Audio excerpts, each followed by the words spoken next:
Olá, pessoal. Nós estamos aqui hoje para gravar mais uma aula no Webinars da NewsLab.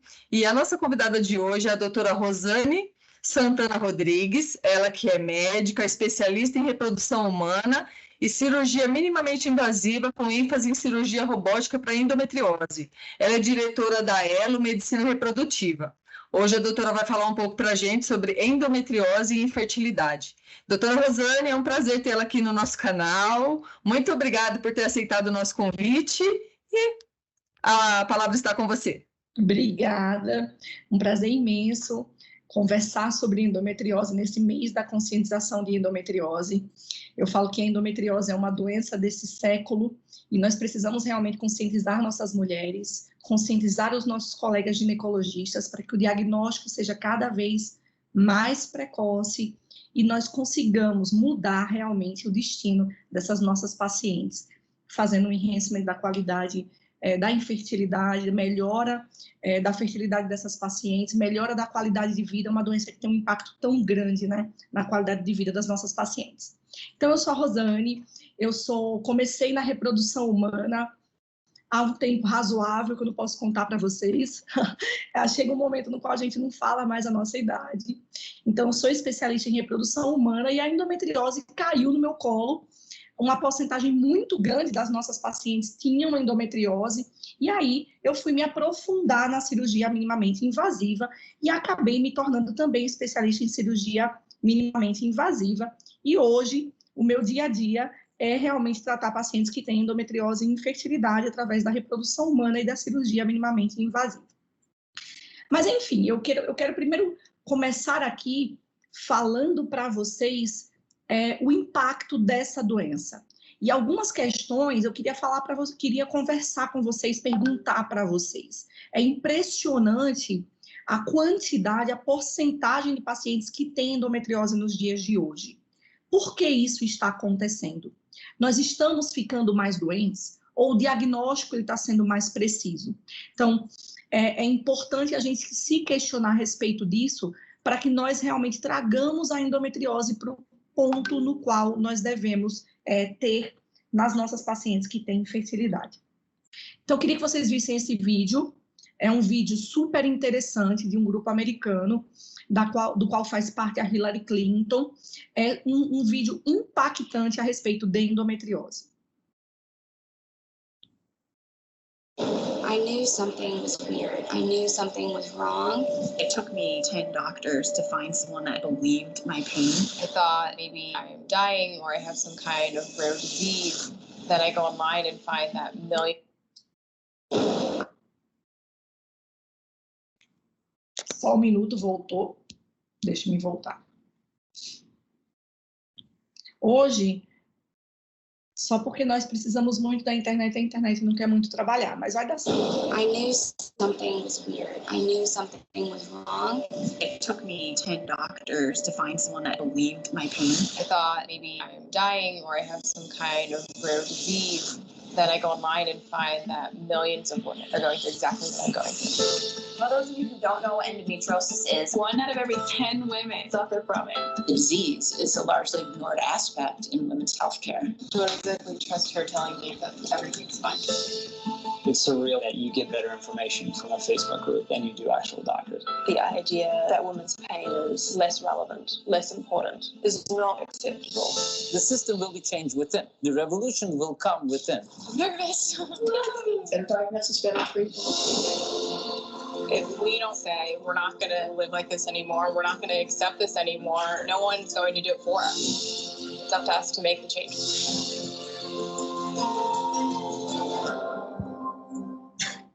Muito impactante esse vídeo, né?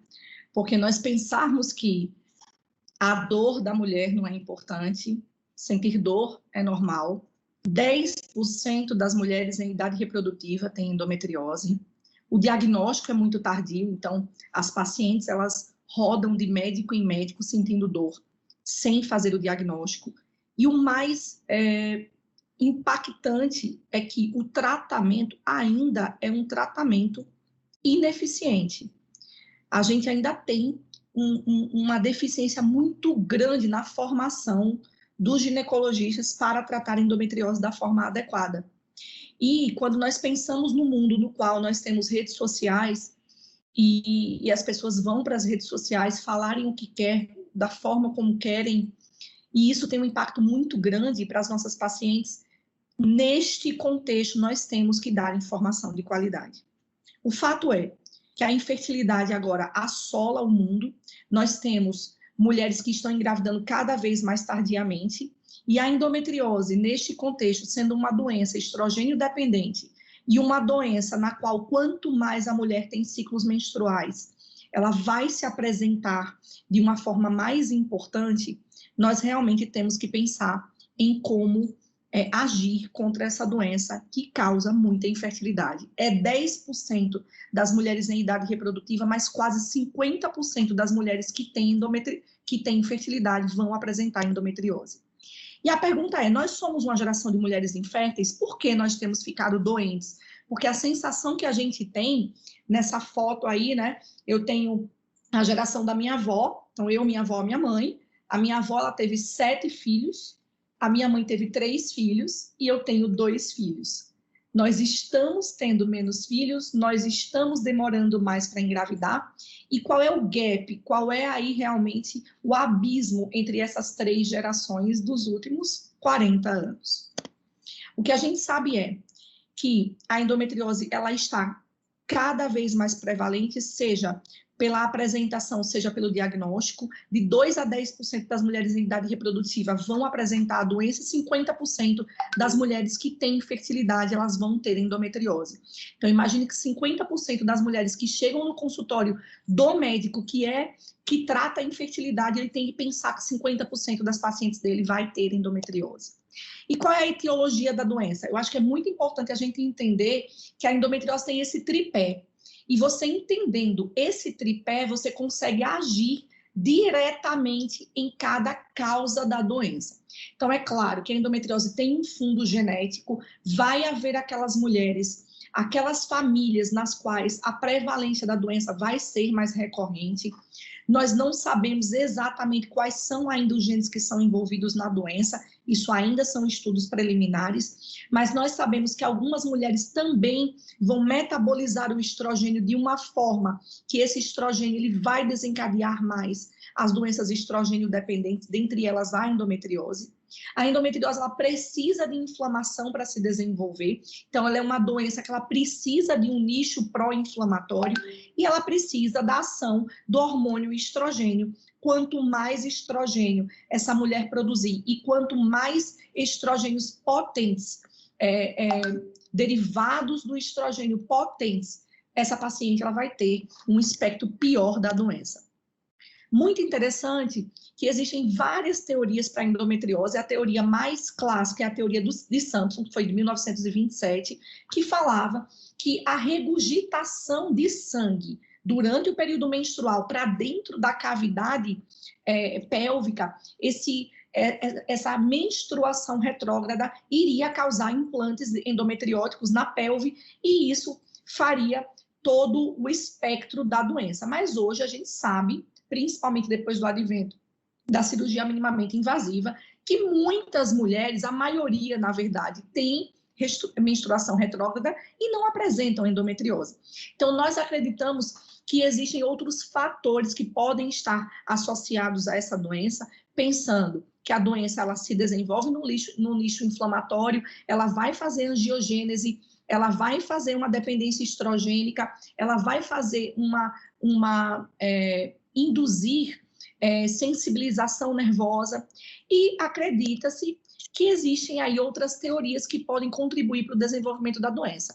A teoria da metaplasia celômica, a teoria da disseminação hematogênica e linfática, células germinativas e a teoria embriogênica. Ou todos esses fatores associados contribuindo para um fenótipo pior ou melhor da doença. A menstruação retrógrada de Sampson não consegue, na verdade, explicar esse espectro tão complexo dessa doença. Um fator muito importante que eu trouxe para essa aula, e eu acho muito importante nós levarmos em consideração, é que no mundo de hoje nós estamos sujeitos a disruptores endócrinos. O que é isso? Disruptores endócrinos são uma série de substâncias químicas, parabenos, derivados de plástico, que podem interferir no sistema endócrino do organismo. E dessa forma, como eles podem interferir na nossa função endócrina endógena, mimetizando essa ação hormonal, afetando a produção e a excreção dos metabólitos hormonais, principalmente do estrogênio, pode afetar o transporte hormonal pela associação com essas proteínas ligadoras? Sim, disruptores endócrinos podem ser causa de endometriose, poderia justificar a explosão da prevalência da doença. Então, a gente sabe, esse trabalho é super interessante, é um trabalho brasileiro, mas que fez um compilado aí de tudo que pode causar a doença, TCDD, PCB, fitalato, e esse mecanismo, ele realmente ainda não é plenamente conhecido, mas nós acreditamos sim que os disruptores endócrinos, que nós estamos sendo envenenados literalmente, e que a exposição a esses disruptores esteja aumentando a prevalência da doença. Esse slide é um slide muito impactante. Eu sempre coloco esses slides na minha aula desse trabalho em específico. Por quê? Porque nós temos que pensar que a contaminação ambiental ela é transgeracional.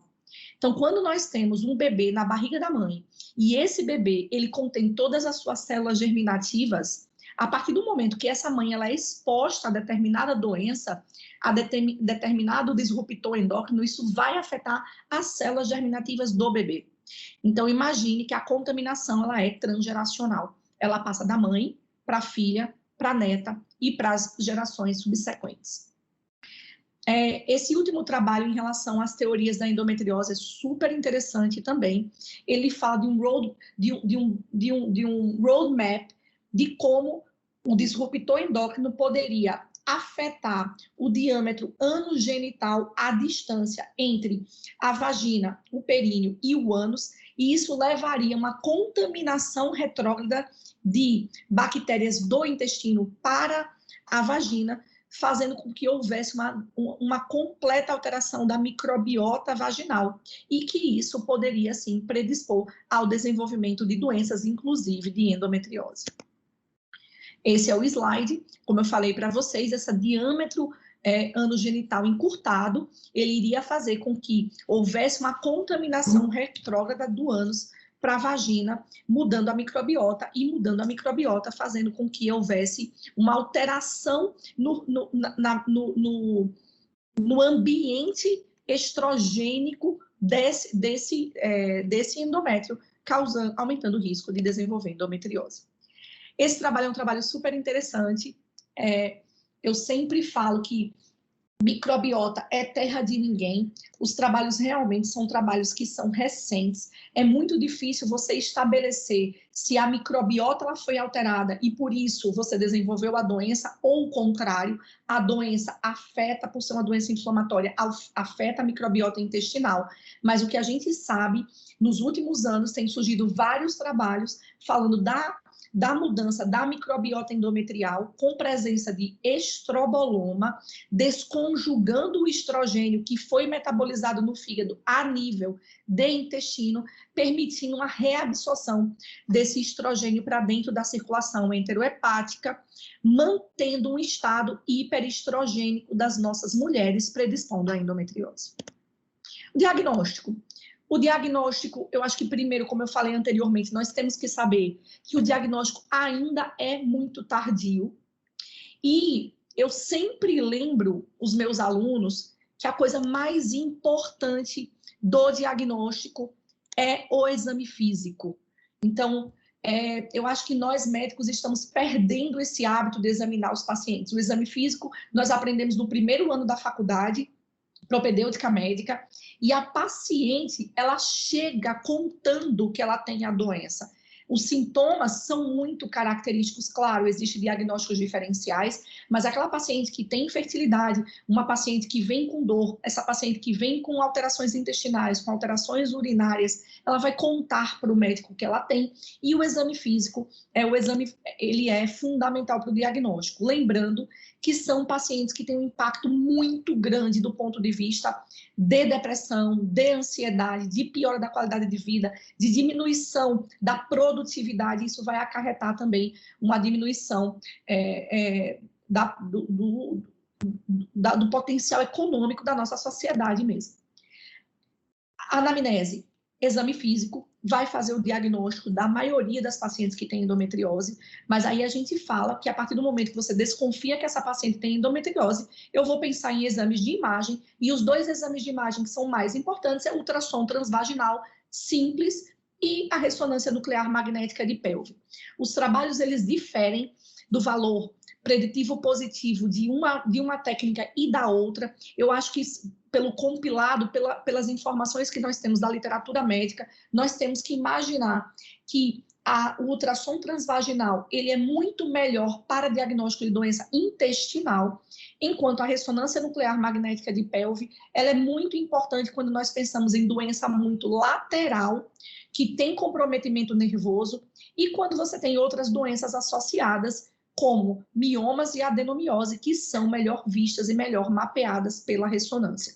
Ou seja, cada método de imagem, ultrassom e ressonância, serve para endometrioses diferentes. Por isso que eu falo que é muito importante você examinar a paciente, ter uma hipótese diagnóstica, e aí você vai pedir o exame que vai trazer para você melhores informações a respeito do que você deve fazer. E aí, a paciente, ela tem endometriose e fala, meu Deus, fiz esse diagnóstico, doutor, eu tenho endometriose. A paciente vem desesperada primeiro para o gineco geral. Será que eu sou infértil? Eu tenho endometriose, o que é que eu tenho que fazer? O que é que eu trato primeiro? Eu vou ter o bebê? Eu vou operar? Eu preciso operar? Ontem, eu vou dar um depoimento aqui, a minha instrumentadora trabalha comigo há muitos anos e ela é instrumentadora de endometriose. Há algum tempo, ela fez uma cirurgia, uma colecistectomia de urgência, e o colega não tinha visualizado a doença, mas ela tem mioma, que é uma doença estrogênio dependente. E aí agora ela tentando engravidar, eu fui examinei e falei, não, você tem endometriose também. Meu Deus do céu, eu tenho endometriose. Ela ficou desesperada, e é uma pessoa que trabalha com isso todos os dias da vida. Por quê? Porque apesar de nós tratarmos endometriose de uma forma efetiva, de ela conviver com esse tratamento de uma forma diária, olha o quanto assusta uma paciente que é uma paciente que é bem informada. Agora imagine uma paciente que ela nunca tinha ouvido falar da doença e ela recebeu esse diagnóstico. Olha a importância de nós médicos sobre isso, né? Como é que a endometriose causa infertilidade?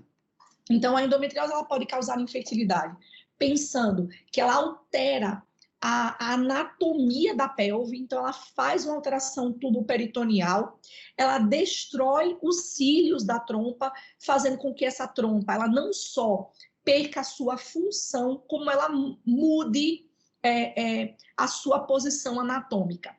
É muito importante você ter esse conceito que a doença inflamada, ela piora os cílios da trompa, porque muitas vezes nós cirurgiões, nós acertamos esse posicionamento, essa trompa é aberta e nós falamos, resolvemos o problema. Não é bem assim. Se a doença ela é uma doença muito avançada, vai haver destruição dos cílios e essa paciente ela não vai conseguir engravidar ainda que a trompa seja aberta. A endometriose, ela vai afetar, ainda que ela não tenha um endometrioma, ou seja, uma doença do ovário, ela afeta a qualidade ocitária e ela afeta o endométrio, ela piora a implantação do embrião. Quando nós pensamos, esse trabalho é um trabalho clássico do Chaperon de Ziegler, esse trabalho, ele mostra exatamente, se vocês tiverem interesse em procurar um trabalho que faça um resumo de como a endometriose afeta a fertilidade, esse trabalho é um trabalho clássico, falando ali da alteração da cavidade da pelve, com fatores inflamatórios, com piora da qualidade do óvulo, com piora da migração espermática, com distorção da anatomia pélvica, com a piora da implantação do embrião, com diminuição dos genes que são responsáveis pela implantação, OXA10, OXA11. Esse trabalho, ele lembra a mesma coisa, com um único detalhe, lembrando da importância do estresse oxidativo. Então, o estresse oxidativo, ele é realmente crucial para a nossa fertilidade. se você tem um excesso de estresse oxidativo, você vai ter uma grande piora da qualidade oocytária, você vai ter uma grande piora da implantação embrionária a partir do momento que você afeta esse endométrio com resistência à progesterona e predominância estrogênica.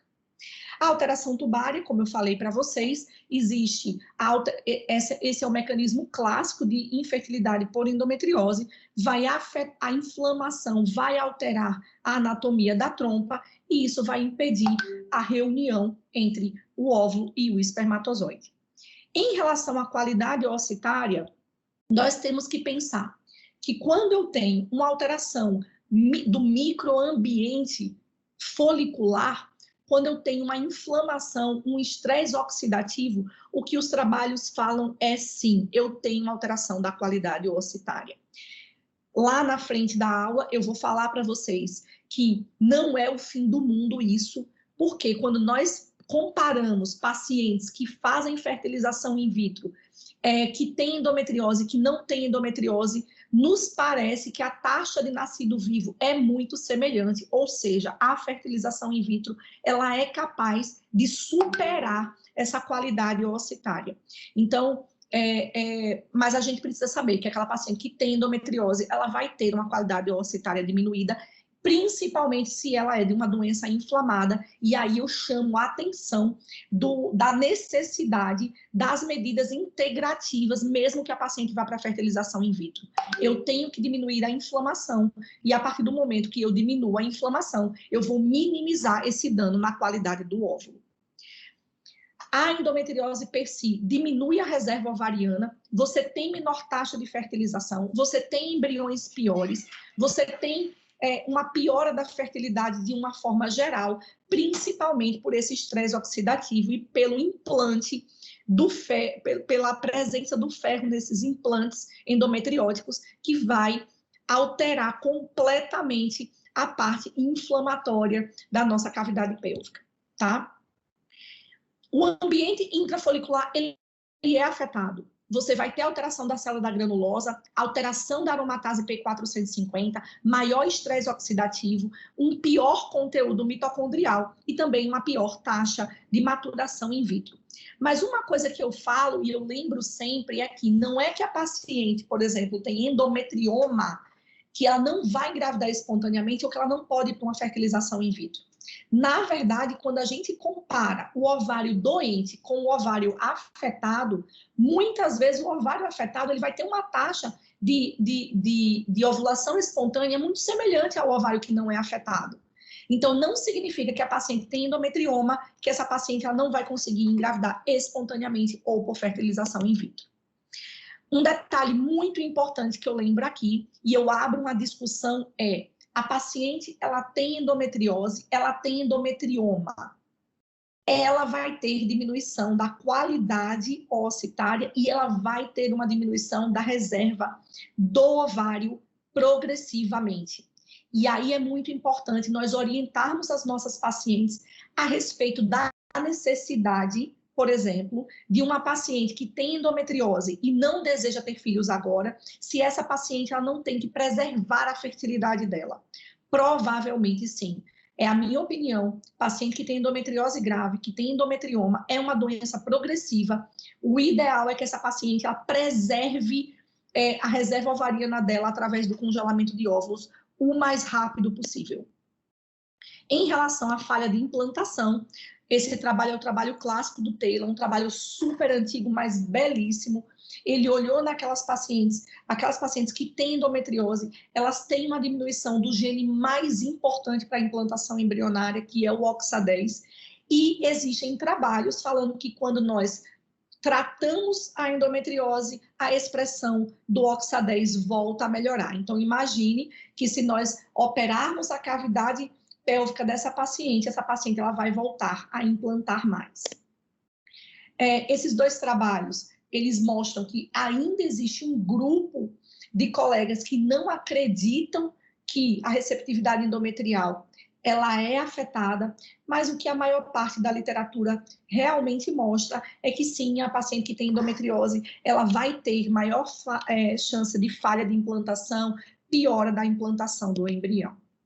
Por quê? Porque você vai ter, sim, um down regulation dos receptores beta de progesterona. São pacientes que têm uma resistência à progesterona, e quando nós pensamos em reprodução humana, quando nós pensamos em fertilização in vitro, nós temos que lembrar que a paciente que tem endometriose, ela vai precisar de muito mais progesterona do que uma mulher normal. Ano passado, no ESC, em 2023, houve uma apresentação de um trabalho super interessante, falando que as pacientes que têm endometriose, elas não devem receber transferência em ciclo fresco. Por que não devem receber transferência embrionária em ciclo fresco? Porque normalmente você vai ter uma produção de progesterona deficiente, e são pacientes que precisam de muito mais progesterona do que uma mulher que não tem endometriose. Esse é um dado super importante, levem em consideração, tá? Eu faço sempre transferência em ciclo espontâneo natural, ainda que a paciente ela tenha que fazer bloqueio hormonal, que vocês vão ver, não é a nossa rotina. Eu desbloqueio essa paciente, faço essa paciente fazer um ciclo ovulatório. Porque quando a paciente faz um ciclo ovulatório, a progesterona é mais alta, ela vai ter uma taxa maior de implantação, tá? Endometriose e os mecanismos de falha de implantação: redução de integrina beta-3, diminuição de OXA10 e OXA11, aumento da expressão de NX2, resistência à progesterona dos receptores A e B, dessa proporção dos receptores A e B de progesterona com resistência à progesterona. E eu sempre falo que a melhor forma que você tem de resolver a falha de implantação vinda da endometriose é tratando. Se você trata a paciente, você vai ter, sim, uma melhora da taxa de implantação. Tá bom? Então, o endométrio eutópico, ele vai ter todas essas alterações que eu já falei, e por isso ela vai ter uma diminuição da implantação mesmo. Natureza inflamatória, células antiproliferativas que são induzidas pela progesterona, uma decidualização estromal ineficiente, enfim, a inflamação realmente é crucial para a implantação do embrião na paciente que tem endometriose. E aí eu falo de morbidade perinatal. Por que eu falo de morbidade perinatal? Porque o que nós queremos na reprodução humana é o bebê em casa. Então, nós, enquanto esterileutas, nós não temos que pensar que eu vou fazer fertilização, essa paciente vai engravidar. Esse é um endpoint que ele não é tão importante. O endpoint mais importante é a taxa de nascido vivo. E nascido vivo como? Porque nós sabemos que a paciente que tem endometriose, ela vai ter pior morbidade perinatal. Ela vai ter maior taxa de trabalho de parto prematuro, de restrição de crescimento intrauterino, de placenta prévia, de parto cesariano, de pré-eclâmpsia, de diabetes gestacional. Então, olha a quantidade de problemas que a nossa paciente que tem endometriose pode apresentar durante a gestação, fazendo com que ela tenha um desfecho perinatal ruim. Isso é muito importante. Nós temos que pensar, sim, em diminuir o impacto da doença antes da fertilização in vitro, tá? E isso não significa operar antes, tá? Porque eu vou falar isso também. Endometriose e infertilidade. Quando é que eu tenho que operar a paciente? Quando é que eu tenho que fazer FIV? Quando é que eu não tenho que fazer nada? Então, vocês lembram do meu slide? A paciente chegou no nosso consultório: doutor, estou desesperado, eu tenho infertilidade, quero engravidar, o que é que eu vou fazer? Eu quero que vocês vejam esse vídeo, porque eu sempre falo que existe uma briga muito grande entre os médicos da reprodução e os médicos da cirurgia. É mais ou menos isso aqui, ó. É um brigando com o outro. Eu tenho razão, você tem razão, eu devo operar, eu devo fazer FIV, não, eu vou fazer FIV 1000 vezes. Gente, vocês vão ver no final da aula que não é bem assim, não existe dicotomia, tá? Até porque o Rock e o Apollo, eles eram incríveis os dois, né? Então, FIV e cirurgia precisa estar em equilíbrio. São duas grandes ferramentas, né? Eu sou cria de dois grandes gênios, né? Um da reprodução humana e um da cirurgia minimamente invasiva, que era o professor Nilson Donadil, da reprodução humana, que ele falava pra gente que nós éramos bichos do mato, que a gente queria fazer FIV em todo mundo e que FIV não resolvia tudo. E o professor Cláudio Crispi foi um dos grandes nomes da cirurgia minimamente invasiva do Brasil, que ele falava que a cirurgia é sempre a pior escolha. é a pior ferramenta, mas que muitas vezes é a única ferramenta que nós dispomos. Então, FIV e cirurgia precisam, sim, estar em equilíbrio. Lembrando que a anamnese, o exame físico e os exames de imagem juntos vão compor um cenário para que você individualize a conduta. Paciente que tem infertilidade e endometriose, ela não é todo mundo. Ela precisa de uma conduta individualizada. Ela precisa que nós reunamos todas as peças do quebra-cabeça e nós montemos esse quebra-cabeça da melhor forma possível para que o resultado seja um resultado satisfatório, tá? Os trabalhos que mais nos norteiam a respeito de infertilidade e endometriose são os 2 guidelines das maiores sociedades do mundo, da ACRM e do ESHRE. O guideline do ESHRE, ele foi atualizado agora, em 2022, e aí o que ele fala? Então, eu vou fazer um compilado rápido do tratamento. Eu sei que isso não é o objetivo da nossa aula. A aula hoje é um overview, para que eu estou tentando traçar um panorama da doença, como a doença afeta a infertilidade, como ela é diagnosticada e qual é o tratamento que nós devamos fazer. Mas, como eu falo, o tratamento de endometriose é muito complexo. Eu precisaria de uma aula inteira para falar só de tratamento de endometriose. Mas uma coisa muito importante, e por isso que eu coloquei esse slide aqui, e o guideline fala: gente, não existe tratamento hormonal para paciente que tem endometriose e deseja engravidar. Que isso fique gravado na nossa mente para sempre, né? Os nossos ginecologistas precisam saber, em tempos nos quais algumas drogas que não têm evidência robusta são utilizadas para tratar a endometriose da mulher infértil, isso é muito grave. Então, colocar implante hormonal de gestrinona, pensando em tratar a endometriose, porque isso vai aumentar a taxa dela de gestação natural, melhorar a fertilidade, é uma coisa completamente nonsense, e isso está realmente muito bem explicado no guideline do ESHRE, tá bom? Quando a gente pensa que antigamente nós utilizávamos análogo agonista antes da FIV para melhorar a taxa de nascido vivo, isso também não é mais recomendado. Nós sabemos que a paciente que ela vai bloquear antes da cirurgia, antes da FIV, ela vai responder pior ao tratamento. Então, você vai ter um número, uma quantidade de gonadotrofinas maior, ela vai ter um tempo de indução maior. Isso não mais se justifica você bloquear antes da FIV.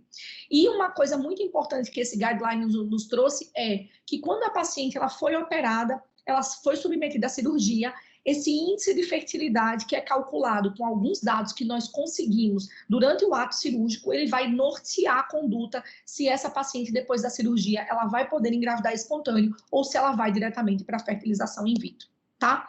Em mulheres com endometriose, a cirurgia, ela melhora a gravidez natural? Então, vamos pensar em gravidez natural. Ela melhora a gravidez natural? Quando nós pensamos naquela paciente que ela tem uma endometriose leve, grau 1, grau 2, uma paciente jovem, uma paciente que tem reserva ovariana normal, uma paciente que não tem fator que nos obrigue a fazer fertilização in vitro, sim, ela melhora, ela aumenta, sim, a taxa de gestação espontânea. Tem um trabalho do Vattier super bonito, que eu cito aqui na aula também, que mostra que a taxa de gestação espontânea depois de cirurgia daquelas mulheres que tinham um índice de fertilidade muito bom durante o ato cirúrgico é muito grande, tá? Quando a gente pensa em endometriose profunda, começamos aí a ter um problema. Por quê? Porque endometriose profunda, a paciente ela vai ter uma doença muito mais grave, ela vai ter uma doença muito mais inflamada, é uma paciente que normalmente tem a reserva ovariana pior. Muitas vezes a gente não tem realmente essa evidência de que eu vou operar uma paciente grave e essa paciente ela vai engravidar espontaneamente. E aí a gente tem uma tendência, assim, em fazer fertilização in vitro. Quando a paciente ela tem indicação clara para fazer reprodução humana, então quando ela tem fator masculino, quando ela tem idade avançada, diminuição da reserva ovariana, comprometimento anatômico e funcional da trompa, quando essa paciente ela vai para a técnica de reprodução assistida, nós temos que pensar que é muito duvidoso o benefício da cirurgia para essa paciente. Então, tem trabalhos que falam que sim, esse trabalho do Vattier também fala que melhora a resposta ao tratamento de fertilização in vitro. Nós temos o trabalho do grupo brasileiro, do Bianchi, que fala que também melhora, mas é muito duvidoso, sim. Então, a gente precisa individualizar cada caso, o histórico da paciente, se ela já foi operada ou não, se ela tem endometrioma bilateral ou não, o tamanho dos endometriomas, por exemplo, tá? Durante o ato cirúrgico, isso é todo mundo hoje, eu acho que sabe, antigamente nós cauterizávamos a cápsula, hoje não, a gente realmente tem que retirar a cápsula do endometrioma e é muito importante, a gente tem que indicar a cirurgia quando essa paciente ela tem muita dor, quando essa paciente tem comprometimento funcional dos órgãos da pelve. Se essa paciente ela tem comprometimento funcional dos órgãos da pelve, ela vai para a cirurgia de qualquer jeito, tá? E quais as pacientes que vão precisar de FIV depois da cirurgia? Existe esse índice de fertilidade de endometriose que é calculado durante o ato cirúrgico. Quando eu tenho que operar? Quando eu falei para vocês, quando a paciente ela tem muita dor, quando essa paciente tem alteração funcional dos órgãos da pelve, ou se é essa paciente infértil, jovem, que não tem indicação de FIV, que tem uma reserva ovariana muito boa, essa paciente, muitas vezes, ela vai se beneficiar da cirurgia porque ela vai aumentar a taxa de gestação natural. Lembrando que quando eu vou operar a paciente com endometriose, eu tenho que saber a reserva ovariana dela. Se a paciente tem endometrioma, principalmente porque a ressecção desse cisto de endometriose do ovário vai causar uma diminuição muito grande da reserva ovariana dessa paciente. Então, o hormônio antimileriano, ele é muito importante para a paciente que tem endometriose, mesmo aquela paciente de 20 e poucos anos que foi diagnosticada, que não quer engravidar agora, é preciso avaliar a reserva ovariana dessa paciente. E mulheres que vão ser submetidas à cirurgia de endometrioma sabem que vai diminuir a reserva do ovário e o ideal é que essa paciente preserve antes. Aí você vai me perguntar, mas Rosane, você me disse que a reserva ovariana da paciente, que a qualidade ocitária da paciente com endometriose, ela é diminuída por fatores inflamatórios. Como é que eu vou congelar antes da cirurgia? É melhor termos óvulos de pior qualidade do que não termos óvulos. Então, quando eu penso que a fertilização in vitro, que a ICSI, vai suplantar essa dificuldade, como os trabalhos mostram, eu preciso sim congelar essa paciente antes, congelar a paciente, preservar a fertilidade, proceder à cirurgia e só depois fazer a transferência desses embriões ou deixar ela engravidar espontaneamente. Esse trabalho do Yunis é um trabalho clássico também, que fala que quando eu tenho um endometrioma unilateral e eu opero, eu vou ter uma redução de 37%, e quando eu penso que tem endometriose nos dois ovários, a redução é de quase 50% da reserva ovariana. Lembro também que nos 3 primeiros meses pós-cirurgia, ainda que não tenha lesão no ovário, eu vou ter uma queda transitória do hormônio antimileriano, não se assustem, deixe para avaliar esse hormônio antimileriano depois que o estresse cirúrgico passar depois de 3 meses. Ou seja, a gente só dosa o antimileriano depois de 3 meses pós-cirurgia, tá? E FIV resolve o problema? Gente, o que a gente sabe existe uma diminuição da taxa de nascidos vivos. Eu vou produzir menos óvulos. A taxa de implantação é mais baixa. Mas a gente sabe que vários outros fatores podem confundir esses resultados. Nós não temos trabalhos muito bem feitos, prospectivos, randomizados, classificando o tipo da endometriose, se a endometriose era endometriose profunda ou não. Essa paciente ela foi randomizada num braço, operou, não operou. Essa paciente, qual era o grau de inflamação? Tinha adenomiose associada. Então, trabalhos com endometriose e infertilidade são trabalhos sempre de um terreno bem nebuloso mesmo, tá? Mas a pergunta é, reprodução humana resolve? Gente, o que a gente sabe é que a paciente com endometriose, ela tem função tubária comprometida, ela precisa ir para FIV. E não existe um protocolo aí específico, mas a gente sabe que o bloqueio antes da FIV é um bloqueio ruim. Então, hoje não se faz mais, tá? E você pode sim fazer FIV depois de uma cirurgia, por exemplo, que isso não vai aumentar a recorrência da doença. É uma pergunta muito comum das pacientes, tá? E esse trabalho fala muito bem disso, que você fazer FIV depois da cirurgia não vai piorar a recorrência da doença. Em mulheres que têm endometrioma, a gente lembra que durante a captação eu preciso usar antibiótico pelo risco de doença inflamatória pélvica, de abscesso tubo-ovariano pós-punção. O uso do análogo agonista de GnRH não é mais utilizado e eu não tenho nenhuma indicação de usar nenhum tratamento hormonal antes da fertilização in vitro para mulheres que têm endometrioma. Antigamente, nós achávamos que havia indicação de tirar todos os endometriomas acima de 3 centímetros. Hoje, nós não temos mais essa recomendação, de acordo com o guideline do ESHRE. Nós só fazemos a cirurgia de endometrioma quando a gente tem uma dificuldade ao acesso desse ovário durante a captação, ou quando a paciente tem muita dor, ou quando há risco de malignização, tá? Esse estudo é um estudo bem robusto, 347 mil ciclos, avaliou o impacto da endometriose na fertilização in vitro e mostrou que você tem realmente uma pior da qualidade ocitária, mas que em relação à taxa de nascidos vivos é muito semelhante, tá? A mesma coisa esse trabalho mostra, então também, 3.583 mulheres com endometriose, também uma taxa muito grande. Esse estudo, a mesma coisa, 359 ciclos. Então, o que a gente tem é que a fertilização in vitro, apesar de nós termos uma piora da qualidade ocitária, parece-nos que a FIV aí se suplanta a essa deficiência, apresentando uma taxa de nascido vivo muito semelhante, tá?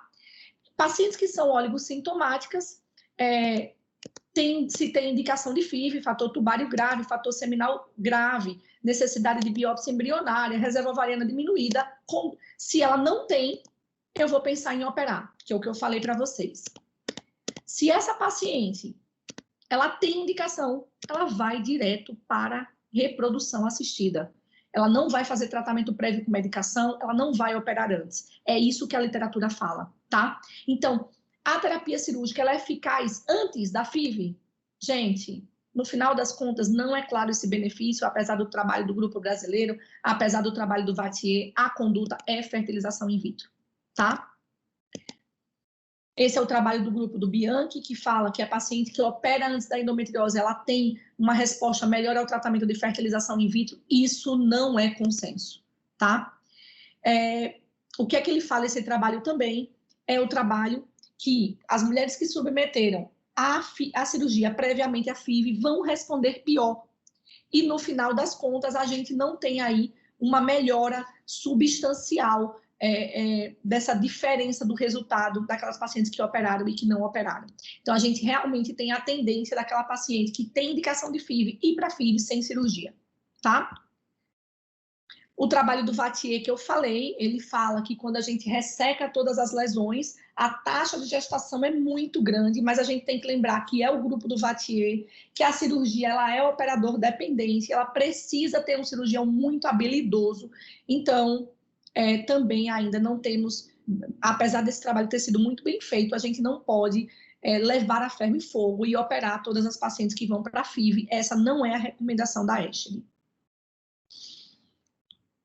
E aí, as terapias cirúrgicas, elas são eficazes depois da FIV, né? Antes da FIV, quando tem endometrioma, a gente tem esse detalhe do endometrioma. E aqui eu coloquei, na verdade, esse slide para lembrar que o endometrioma ela é uma entidade diferente dentro da FIV. Cuidado! Paciente que tem endometrioma, ela deve congelar antes, como eu falei anteriormente, pela diminuição da reserva do ovário. E endometrioma sozinho causa infertilidade? Diminui a resposta ovariana? Sim. Sim. Paciente com endometrioma, ela vai ter mais inflamação, com piora da qualidade do óvulo, com diminuição da reserva do ovário. E aí a gente fala que, no final das contas, diminui sim, mas não piora a resposta ao tratamento de tal forma que eu tenha um pior resultado final da FIV. Então, pensem que a paciente que tem endometrioma, ela vai ter pior qualidade ocitária, diminuição da reserva do ovário intrínseca, o ideal é congelar. Mas se ela tem indicação de FIV, ela não precisa operar, a não ser que tenha dor, que tenha risco de malignização, como eu já falei anteriormente. Porque você lembra que essa paciente ela vai ter uma resposta diminuída. Se é uma paciente que tem dor, ela vai congelar antes, ela vai operar depois e ela vai transferir depois do ato cirúrgico, tá bom? Acho que esses trabalhos, eu já havia até falado do trabalho do Yunis, ele lembra a mesma coisa, então a gente só vai operar se tiver dor ou risco de malignidade, tá bom? E se tem falha de implantação? Esse é o caso clássico da gente, da reprodução. Eu faço uma... Rosane, você está me dizendo que o guideline do Ashley falou que se eu tenho endometriose profunda, a conduta é FIV. Mas a gente não pode fazer 10 FIVs, transferir 10 embriões, se a paciente não está engravidando, tem algo errado. Então, a gente sabe que a endometriose, sim, causa falha de implantação. Quando você opera a endometriose, esse trabalho fala de endometrioma, eu tenho a melhora de OXA10 e OXA11, ou seja, eu tenho uma melhora da implantação. Então, a gente tem que realmente considerar o congelamento de óvulos e embriões, depois operar e transferir após a cirurgia, tá? Na minha opinião, esse é o organograma melhor para paciente que tem endometriose com gravidade e falha de implantação. Muito importante lembrar, gente, como eu falei aqui, que a gente não tem muitos estudos prospectivos randomizados com base molecular antes e depois da cirurgia. Esses estudos, eles precisam acontecer para que nós tenhamos segurança sobre o que fazer, tá? E a biologia molecular realmente está vindo aí para nos dar muitas ferramentas a respeito do tratamento de genes, realmente que sejam genes targets para tratamento da doença e que nós tenhamos uma maior condição de decidir de forma individualizada o tratamento de nossas pacientes. Mas, diante de tudo isso que eu falei para vocês, eu montei um organograma de tratamento, eu acho que é um resumo do tratamento, que é esse aqui. Então, quando a gente pensa que a paciente que tem endometriose, se ela tem sintoma, o que é sintoma?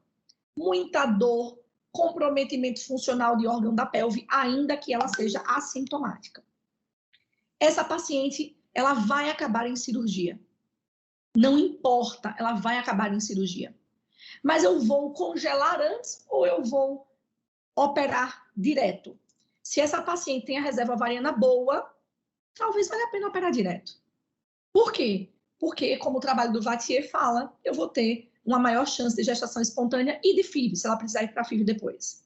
Se ela tem uma reserva ovariana ruim, ela precisa de congelamento.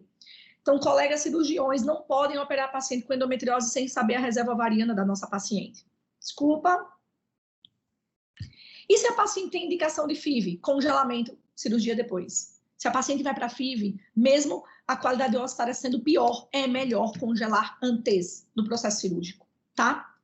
Mas se a paciente é uma paciente assintomática, se a reserva ovariana dela é boa, é uma opinião pessoal, é uma opinião do Vattier, é a CRM, é o Ashley lá me dizendo que grau 1, grau 2, eu posso operar essa paciente, tá? É aquela paciente assintomática, talvez ela se beneficie da cirurgia. E isso vai ser discutido com a paciente, tá? Mas se ela tem uma reserva ovariana ruim, ela é assintomática, gente, ela não precisa ir para a cirurgia, a conduta é FIV. E aí, se ela realmente apresentar falha de implantação, cuidado com isso, você não vai transferir 1000 embriões nessa paciente. Se ela apresentar falha de implantação, eu vou congelar e vou operar.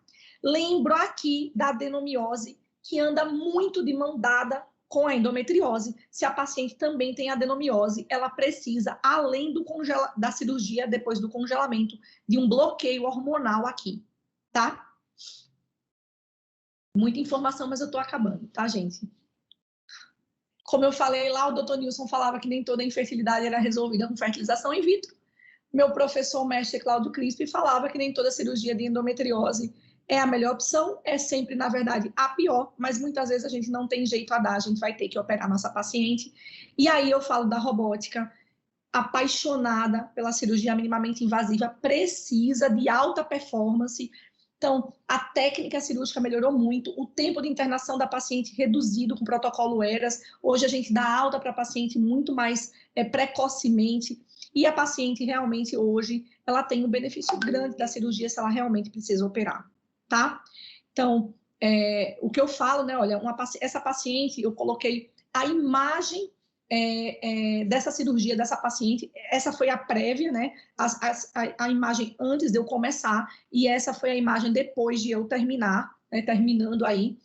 Essa paciente, eu congelei embriões antes, Operei essa paciente, ela tinha também adenomiose, eu fiz uma adenomiomectomia, era uma adenomiose externa dessa paciente, transferi 2 embriões, essa paciente tem gestação, tem 2 filhas vivas, saudáveis, de uma doença grave dessa. Então, é possível engravidar? Sim, é possível. Nós precisamos individualizar o tratamento para cada paciente específica e oferecer o que há de melhor para essa paciente, tá? E aí é aquilo que eu falei para vocês, ó. O Apollo e o Rock têm que correr lado a lado, trabalhar juntos.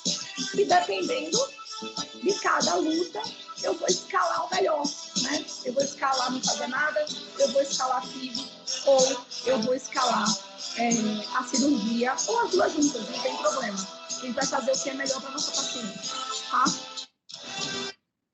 E é isso. Acho que foi isso que eu queria falar para vocês. Aí está o meu contato, o telefone do meu consultório. Se vocês tiverem alguma dúvida, podem entrar em contato comigo. Vai ser um prazer discutir o caso com vocês, conversar. Dar aula, na verdade, é a minha segunda paixão, né? Quer dizer, eu acho que é a terceira, porque a primeira é fazer bebê, a segunda é operar e a terceira é dar aula. Foi um prazer imenso. Espero que tenha contribuído com a informação que eu dei aqui hoje. Eu tenho certeza que sim. Agradeço muito a sua participação.